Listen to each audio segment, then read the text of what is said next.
Seldom do we think about the discipline each scientist faces. What we believe to be true today will be adequate for most of us. Not, however, for the scientist. He is driven, quite simply, because he knows there is more to know. And this knowledge, when tested and proved, will, as it always has, be used to improve the quality of our lives.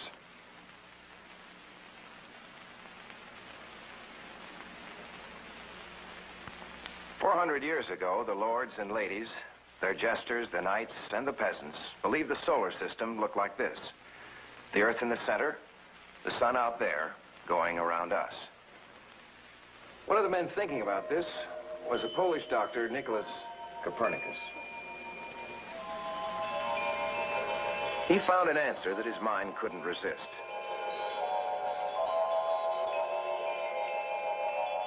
The sun is really at the center. The Earth goes around the sun. But the establishment wasn't easily moved. It was easier for them to move Copernicus and his Earth with him. But then came Johann Kepler, a German. He believed Copernicus, but thought he'd satisfy the powers that be as long as the new universe moved in perfect circles. But then Kepler saw the truth. His mathematics insisted the circles needed stretching. The orbits were elliptical. From Italy came Galileo. Hitting upon Kepler's notes, he came up with a telescope. And he saw the stars, myriads where others before him had seen only thousands. And he saw that the planet Venus has phases, like the moon, which proved it must be orbiting the sun. And the moons of Jupiter? If a planet could have satellites, why not the sun? Finally, an Englishman, Isaac Newton, discovered why the Earth and the planets move about the sun. It is the gravitational pull of the sun which keeps them from flying off into space. Newton told them, "The solar system is a great clockworks. If you understand the laws of nature, you can make or do most anything." Really?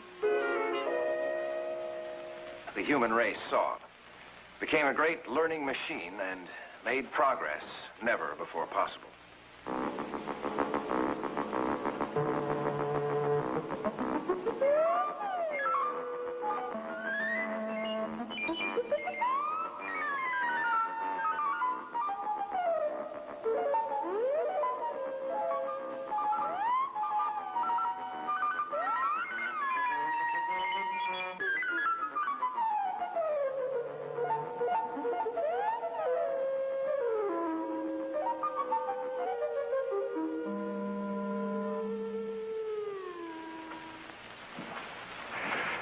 Well, I'm not sure you can credit Newton for everything you've just seen. However, the practical results from what appear to be a purely scientific discovery are often unpredictable. A good example that looks contemporary, despite its origin in the 1800s, is Michael Faraday's statement defending his research before an English parliamentary group. "Gentlemen, I do not know what this electricity can be used for, but I predict that one day you will tax it."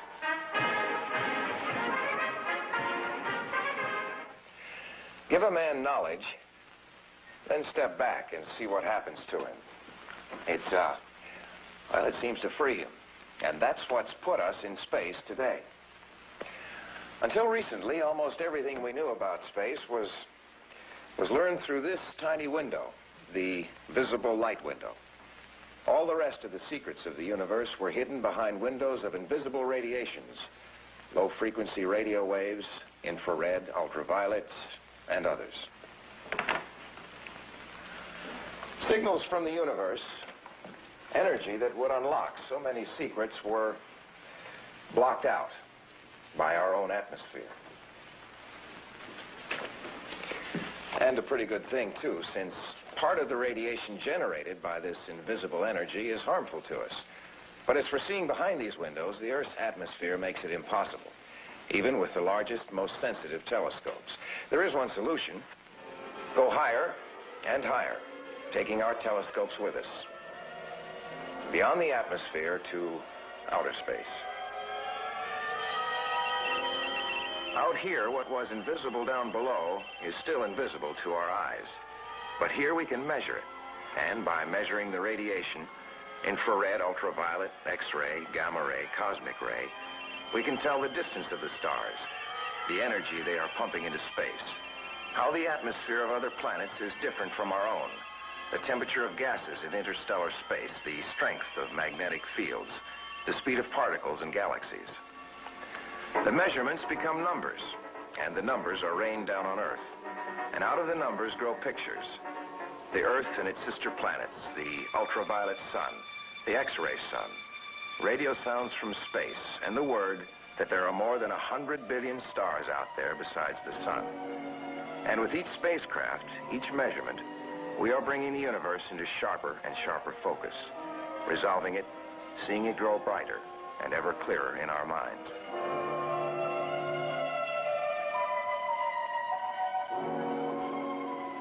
In a universe of billions of stars, there are billions of mysteries. What is the origin, age, and evolution of the universe, the destiny of the stars and galaxies? We have reached a unique moment in history where man has developed the tools to take scientific measurements that may unlock some of these mysteries. Our satellites will help us crack the secrets of our solar system, unlock the doors in the universe, and enable us to learn more about our own planet Earth. With this knowledge, we may be able to improve life and avoid disaster. Without this knowledge, we may be able to do neither. In the few years we have jumped into space, our image of the Earth's environment has utterly changed. We have found, for example, that instead of simply being surrounded by a magnetic field that faded out endlessly in space, we are actually encased in a vast space suit, the magnetosphere. And that this magnetosphere ends at about 40,000 miles. Ends because there's a great wind out there. A wind, mind you, where there is no air, no molecules that you feel pushing against your face when you stand in a breeze. This airless jet stream is the solar wind. And to stand in it unprotected would be like holding radioactive material in your bare hands. You saw our astronauts on the moon unfurl a window shade of metal foil, which they later brought home with them. Man was catching, literally, bits and pieces of the sun, fallout from the sun's nuclear hell. And that is what the solar wind is, fallout from the thermonuclear reaction in the sun. We wanted that sample because we live in a cavity in that wind, and we want to know how it is affecting us when there is a storm on the sun, changing our weather and blacking out our international radio communications completely. And we'll want to know what effect that solar wind has on life. How dependent are we on that magnetosphere? If another planet didn't have this protection, could it still have life as we know it? Or something else we cannot even imagine? There may be only one way to know. Go to the other planets. The inner planets, Mercury, Venus, Earth, and Mars, are relatively small, solid bodies like the Earth. Investigating them is our immediate goal. In 1973, the Earth, Venus, and Mercury will be lined up so that we can try a new way to go further in space. We'll launch our Mariner to Venus and then use the gravity of that planet like a roller coaster to give more speed and fling it into space toward Mercury. The first time we have ever been able to explore that planet. Venus is a paradox.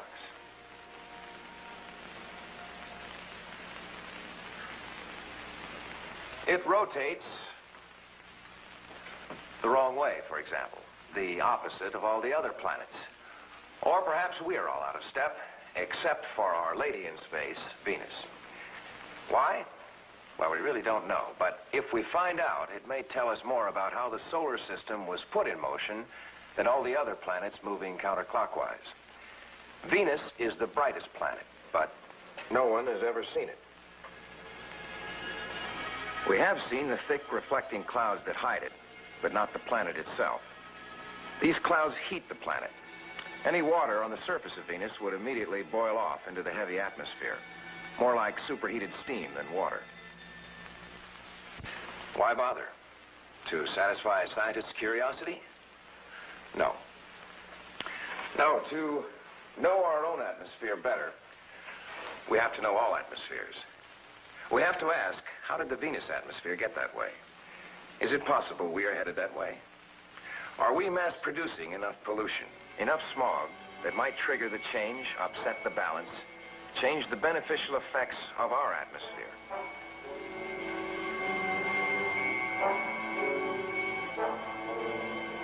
Only to mire ourselves in a malignant envelope that alters our climate drastically, that in the end might extinguish human life entirely.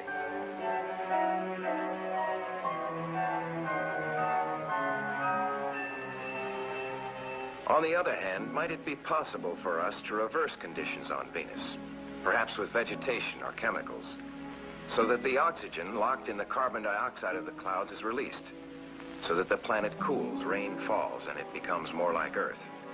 Is it possible that we might seed this bit of matter in space, so that some future generation from Earth can become pioneers in a distant new world? Why not? On Mercury, the nearest planet to the sun, there's probably no hope like that. If this planet ever had an atmosphere, it was blown into space long ago by the pressure of radiation from the sun. Here we may be seeing for the first time a completely desolate planet with no protection from the solar wind.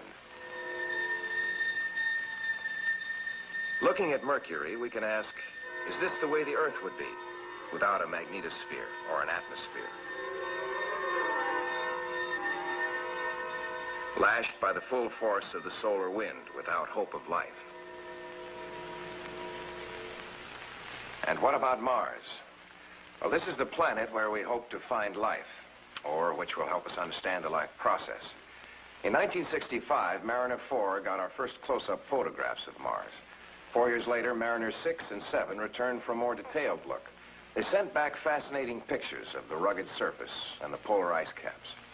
When you watched this on TV, did you really feel that the spacecraft sending back the pictures was actually 60 million miles away?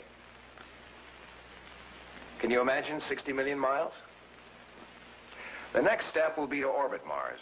This unmanned flight is scheduled for March in 1971. Then we'll colonize it with machines. Our Mayflowers and our Pilgrim Fathers on Mars will be Viking, orbiters and landers.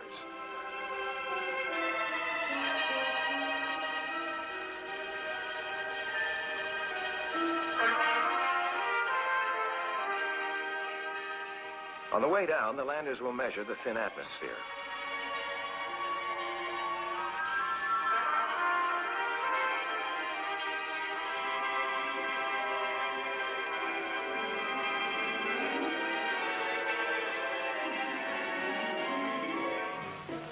While overhead, the orbiters make related measurements.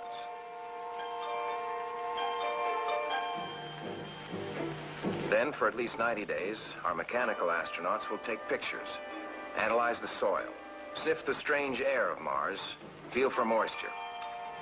Thus, we will obtain information about Mars from the ground up to the limits of its atmosphere. Perhaps the greatest interest will be in the lander's search for signs of life. We're pretty certain now that there is no man-like life there, but we were not always men. We were once just cells. Before that, we were, perhaps, just molecules of protein.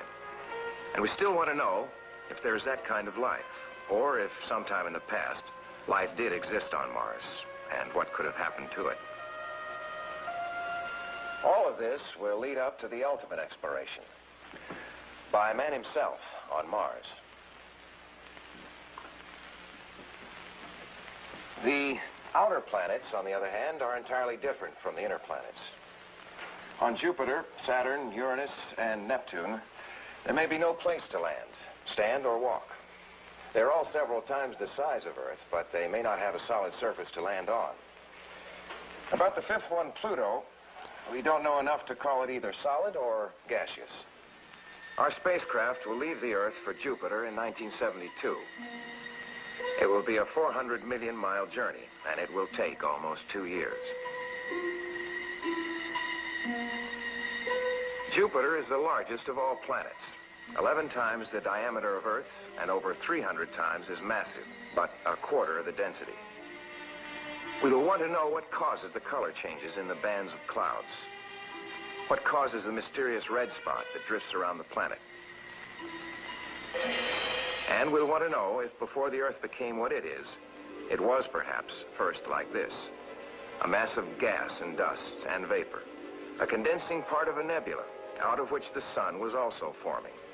The protoplanet, caught by the mother star's gravity, turning eternally in orbit, condensing into stone, into rock, destined to develop life, and then perhaps to become, in the end, like Mercury, an airless rock baking in the sun. To go to the planets beyond Jupiter will be a journey, an odyssey of years. To do so, our spacecraft will have to have an operating life far surpassing any we have planned before. Moreover, these planets are so far away, we shall have to take advantage of special conditions to reach them. In the period 1976 to 1980, they will be in an unusual alignment that will enable us to go to all of them. And this alignment won't happen again for over 179 years. The last time the planets approached anything like this grouping was when Thomas Jefferson was President of the United States. And you'll remember it was he who sent Lewis and Clark to explore the West to resolve the image of our country. On our first grand tour, we'll launch a spacecraft toward Jupiter.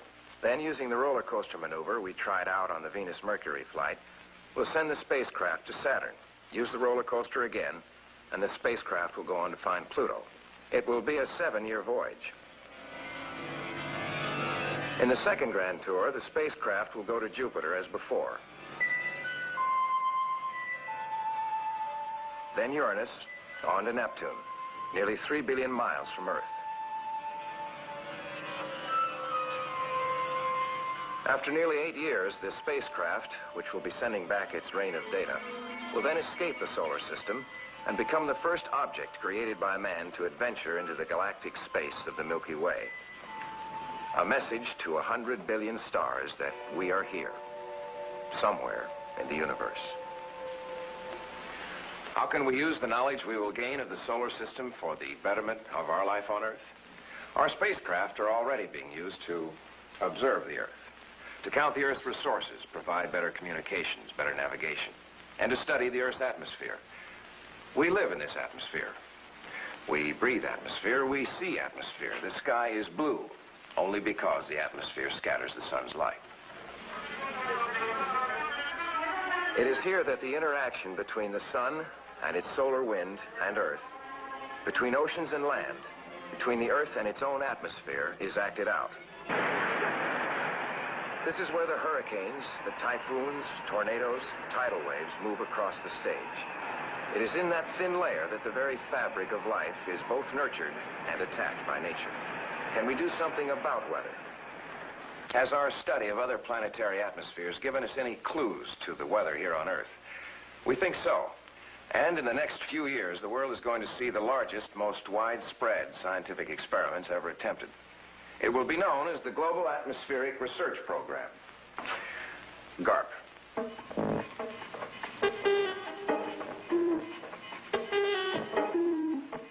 This will be a cooperative effort of the scientific societies and academies of almost the entire world.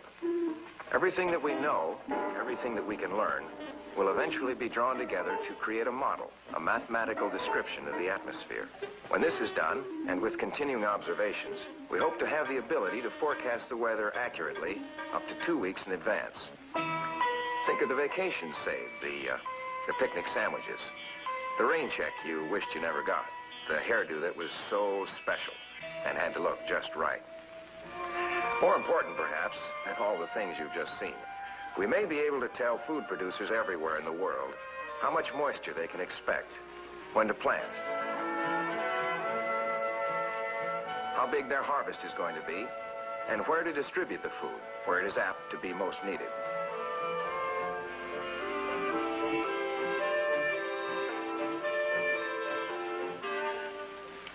Today, we look to spacecraft to help solve these problems.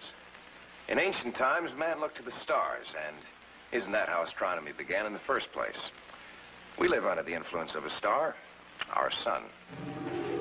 Yet for 2 centuries after the invention of the telescope, we almost ignored the sun. It was perhaps too close to be interesting. Today, our orbiting solar observatories are making up the lost time.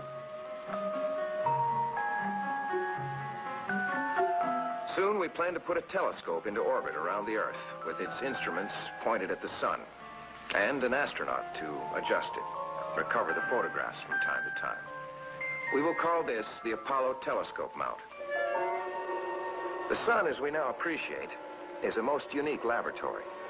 By measurements and logic, we are deducing its life history and the life history of countless other stars.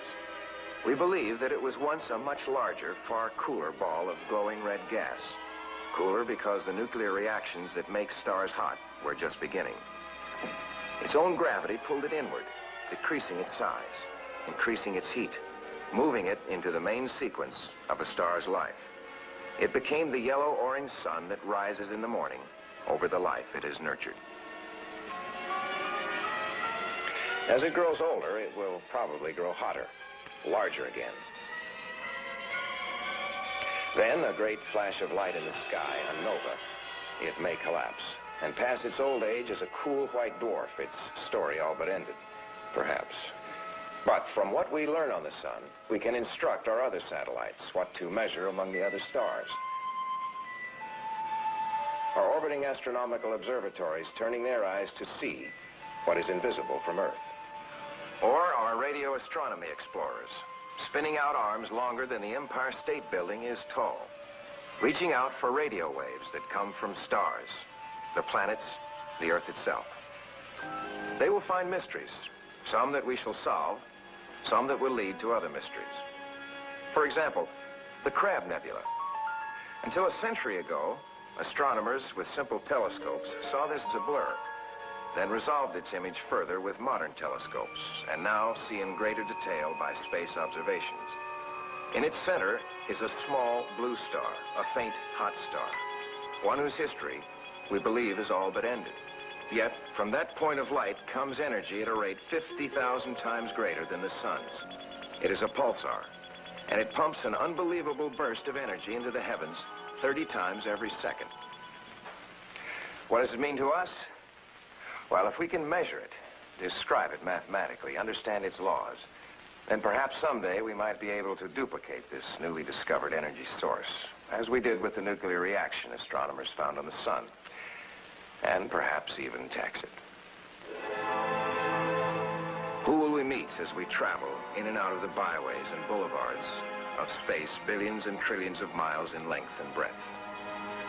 Is there a chance that we will find planets where there are beings like us or unlike us, but perhaps alike in their deep curiosity about where they are, where they came from, and who shares the universe with them? Many of us think so, because even in our own galaxy, with its billions of stars, there should be millions of planets on which life could have evolved. For we are like the child in the crib, its eyes open, resolving its first mystery. Oh, there it is, the great adventure of the universe, which it took man more than 6,000 years simply to define. And at last, we are ready to go there, ready for the next great leap in learning that the human race makes to meet the challenges of the moment.